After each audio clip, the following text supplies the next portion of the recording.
Hello, my name is Dr. Ruthie. I am a sexuality educator and a relationship expert, and thanks to funwares.com, I am here bringing you a little bit of education on comfy sex positions. This is going to be part one of a two-part video, and you are going to be getting to witness my amazing stick figure art skills as we go. Excellent. So, oftentimes I'm working with folks, and they say to me, Dr. Ruthie, I am just not 20 years old anymore, and the positions and the things I used to do to have fun with my partner sexually just aren't as comfortable as they used to be, and they just aren't working as well for one or both of us. And so we have a little discussion, and we talk about some different ways that they can open themselves up to different kinds of positions, but also different kinds of activities.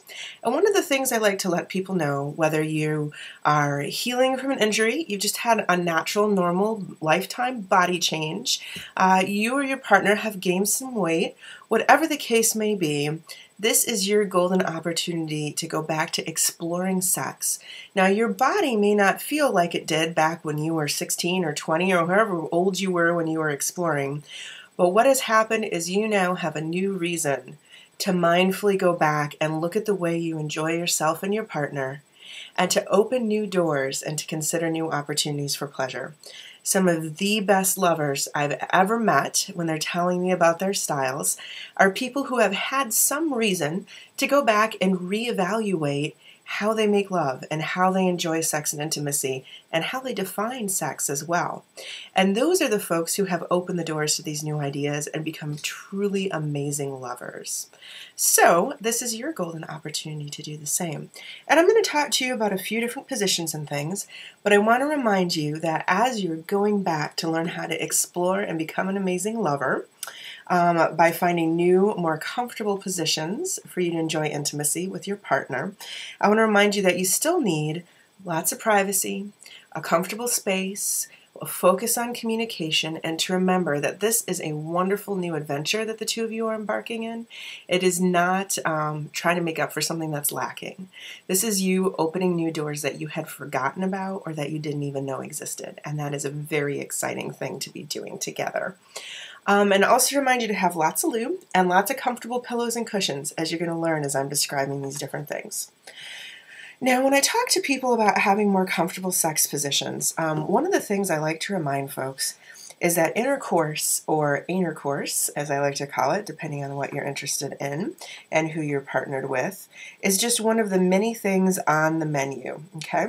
So, we get to this thing where, we think of intercourse as being the real sex, right? And that's because maybe we, decided to wait for intercourse, but we did other things, so there's this big buildup, or we just live in a culture that really thinks of it that way. But to remember that that is kind of a narrow-minded view, and that it is just one of the different options that we have. So one thing I like to work on with people is to go back to the basics, if you will, and find a wonderful, very comfortable position that they can explore with their partner and experience their partner's pleasure, or you could have your partner experience your pleasure, that doesn't have any kind of pressure, it doesn't have any kind of performance anxiety, and that's really easy on the body. And that is having a wonderful position that you can masturbate in while your partner is showing you their support and love and making it a very intimate experience. So, one of the positions that works very well for many of my clients is to be supported and loved and touched in wonderful ways while they're stimulating themselves. So let's say we have partner A and partner B. That's partner A right there with an A on his or her head.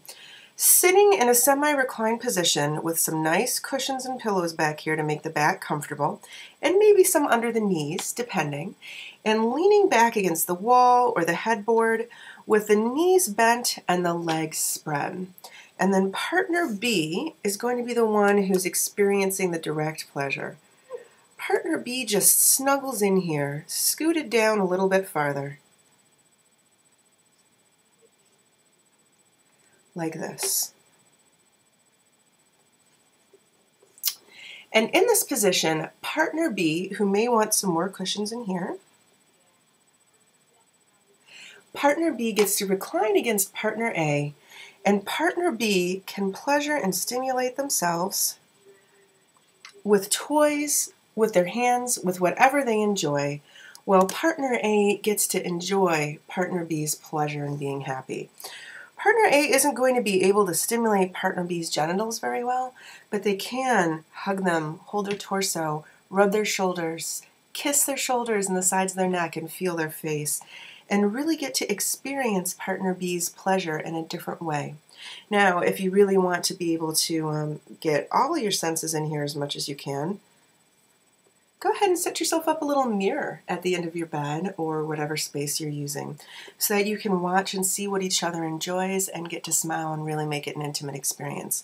If one of you is shy, then one of you can wear a blindfold while the other one enjoys the view.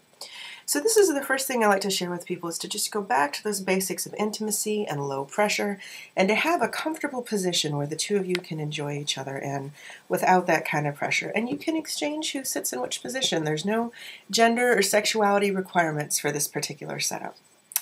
Okay, another thing is that folks often will get into a certain position where it seems like a lot of folks I meet too are interested in, they've always been standing up while they've been receiving oral sex, or have been in kind of a contorted sort of position.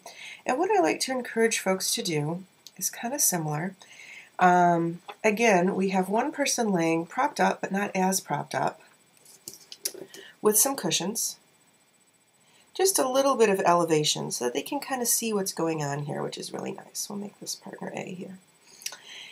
And again, sitting with a little prop up, not as much as before. Whoops, let's make sure you can see it. And with the legs, the knees bent and the legs spread. This allows partner B to come in from lots of different angles. Partner B can curl up between the legs and lay on the legs in order to get into a good position to give oral sex to partner A. We might want to even put a couple of cushions under partner A's legs if they are kind of bent at the knee and leaning to the side, especially if there's a sore hip or anything like that. Also, partner A can come in here and be on all fours in between partner A's legs. So partner B is giving oral sex on all fours between partner A's legs.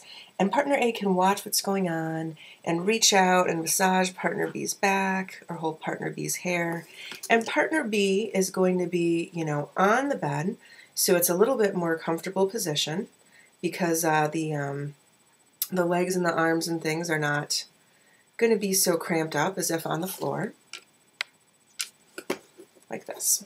So this can be a much more comfortable position than some of the more athletic or difficult to maintain ones. Also, partner B can move between laying down and a little more mellow style of giving oral sex, going up on all fours for a more vigorous style, or curling up in between and kind of leaning on one arm for a kind of moderate style, and can move back and forth between these different positions while partner A gets to watch and enjoy. And again, there's no necessary genders or sexualities to any of these positions. We can switch back and forth as we like. All right, so these are two different positions to enjoy sexual activities from that can be very comfortable, and you can use the cushions and things under the knees, under the back, under the head, under the stomach for the partner who's giving oral sex in that position to really be more comfortable during sexual activity. In the next video, I'm going to come back and show you a couple of different positions on a chair and on a bed for intercourse. I'm Dr. Ruthie, thanks to Funwares, and I will see you in the next video.